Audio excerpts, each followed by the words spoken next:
பாட்டி வடை சுட்டு விக்கிற கதையை நீங்க எனக்கு சொல்லிருக்கீங்க. இதே கதையை 2.0 வெர்ஷன்ல நான் சொல்லவா? சொல்லேன், அதையும் கேட்போம். ஒரு ஊர்ல ஒரு பாட்டி இருந்தாங்க. அவங்க எப்பயும் வடை சுட்டு வித்து அதுல வர காசுல தான் வாழ்ந்துட்டு வந்தாங்க.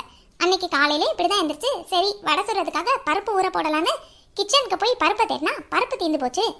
அச்சச்சோ, உளுந்தம் பருப்பு தீந்து போச்சே, இப்ப எப்படி வடை சுடுறதுன்னு யோசிச்சவங்க பக்கத்திலே கடலை பருப்பை பார்த்தாங்க. சரி இன்னைக்கு உளுந்த வடை போடுறதுக்கு பதிலா பேசாம பருப்பு வடையை போட்டு வித்துடலான்னு கடலை பருப்பு எடுத்து ஊற வச்சாங்க.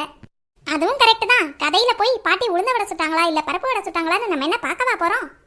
பருப்பு நல்லா ஊறின உடனே பாட்டியும் வடை சுடுறது கேட்டாப்ல பருப்பை அரைச்சு எடுத்துட்டு போய் வடை சுடுறதுக்காக உட்கார்ந்தாங்க.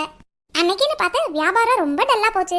அப்போ ஒருத்தர் அங்க வந்து, என்ன பாட்டி என்ன ஒரு மாதிரி டல்லா உட்காந்துருக்க அப்படின்னு கேட்டாரு.